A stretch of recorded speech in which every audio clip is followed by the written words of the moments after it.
చందమామ కథ శక్తి యుక్తి.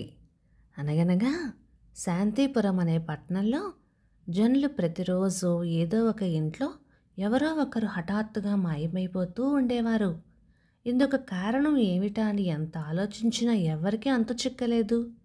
చివరికి ఒక రోజున వీరన్న అనే అతను ధైర్యంగా ముందుకొచ్చి, మీరేమీ భయపడకండి, మన వాళ్ళు మాయమైపోవడానికి గల రహస్యం కనిపెట్టి దీనికి విరుగుడు ఏమిటో తెలుసుకు వస్తాను అని చెప్పి ఒక గుర్రం మీద బయలుదేరాడు.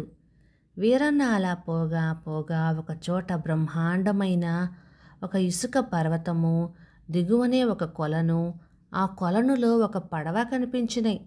చాలా దూరం తిరిగి అలసి ఉండటాన వీరన్న కొంచెం దాహం పుచ్చుకొని బడలిక తీర్చుకుందామని ఆ కొలను వద్దకు వెళ్ళేసరికి ఆ కొలను నిండా ముచ్చటైన తాబేళ్లు కనిపించినాయి. వీరన్న ఆశ్చర్యపడి ఒక చిన్న తాబేలును చేత్తో పట్టి తీయబోయాడు. అదేం చిత్రమో కానీ అతను దానిని పైకి తీసేసరికి ఆ తాబేలు ఒక 12 ఏళ్ల పిల్లవానిగా మారిపోయింది.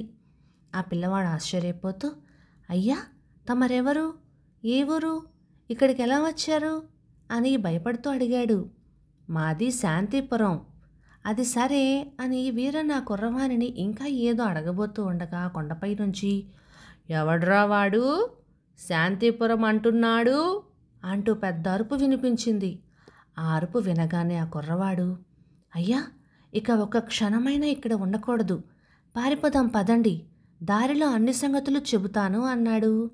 వీరన్న సరేనని ఆ కుర్రవాణిని కూడా తన గుర్రం మీద ఎక్కించుకొని ఉడాయించాడు. దారిలో ఆ కుర్రవాడు ఇలా చెప్పసాగాడు, ఆ రాక్షసుడి పేరు సికతాసురుడు.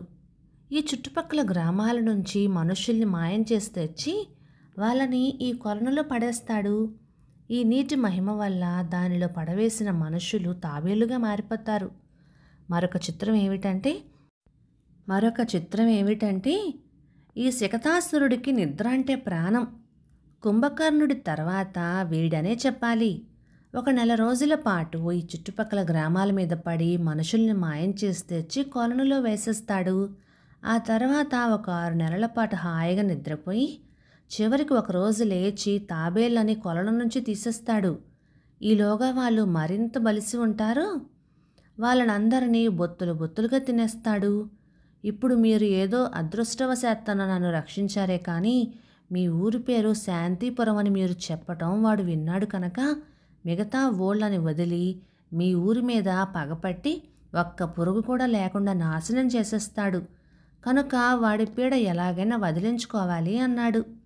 సరే, ఆలోచిద్దాం. ఇంతకు మీది ఏ ఊరో చెప్పావు కాదు అని వీరన్న అడిగేసరికి శాంతిపురం పక్కన ఉండే సరుగుపల్లె మా గ్రామం అని చెప్పాడు ఆ కుర్రవాడు.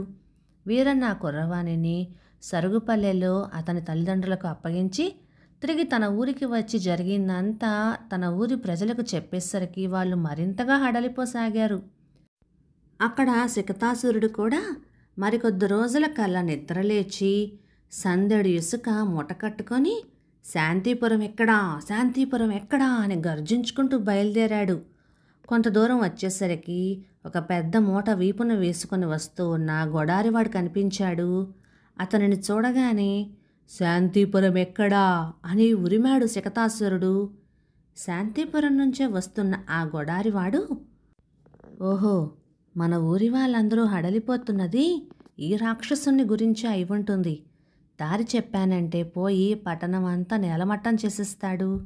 ఏమి చెయ్యటమ్మా అని ఒక క్షణం ఆలోచించి తన వీపు మీద ఉండే మూట గభీమని కింద పడేసి మరమ్మత్తు కోసం పోగు చేసి తెచ్చిన ఆ చెంకి జోళ్లన్నీ రాక్షసుని ఎదుట గొట్టపూశాడు.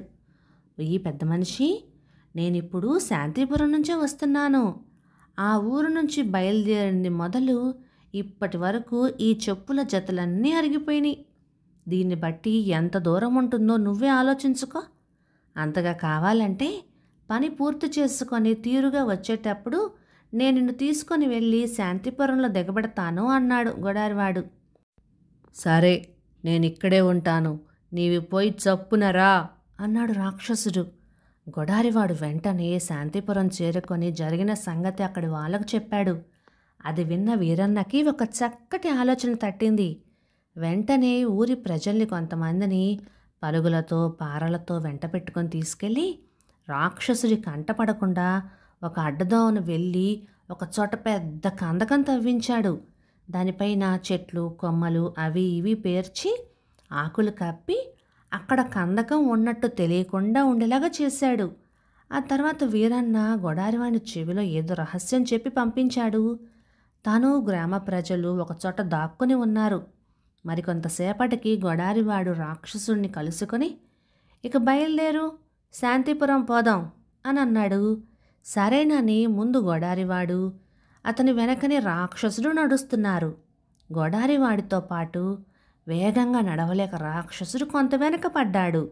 గొడారివాడు త్వరగా పోయి కందకానికి అవతలి పక్కన నిలబడి, ఏమయ్యోయ్, ఇలాగైతే మనం 10 ఏళ్ళు నడిచినా శాంతిపురం చేరుకోలేం, కాస్త త్వరగా నడవయ్యా అని కేకవేశాడు.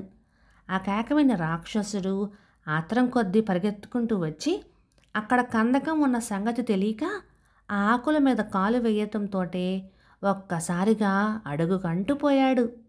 వెంటనే ఆ చుట్టుపక్కల దాగి ఉన్న వీరన్న గ్రామ ప్రజలతో సహా వచ్చి ఆ కందకం పూడ్చివేశాడు. అంతటితో రాక్షసుడి పీడ వదిలించుకొని తర్వాత వాళ్ళు కొలను వద్దకు వచ్చారు. దానిలో ఉన్న తాబేళ్ళన్నింటినీ బయటకు తీసేసరికి వాళ్ళంతా తిరిగి మనుష్యులుగా మారారు. వాళ్ళని కూడా వెంట పెట్టుకొని వీరన్న శాంతిపురం తిరిగొచ్చాడు.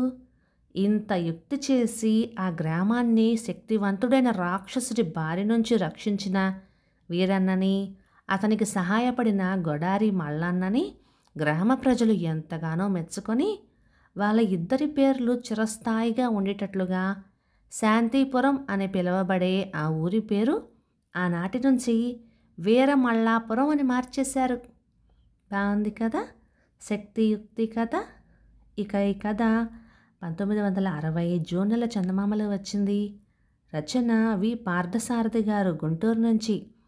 ఇక ఈ కథ మీకు నచ్చినట్లయితే లైక్ చేయండి, షేర్ చేయండి. ఇలాంటి మంచి తెలుగు కథల కోసం మన ఛానల్ని సబ్స్క్రైబ్ చేయండి. Thank you.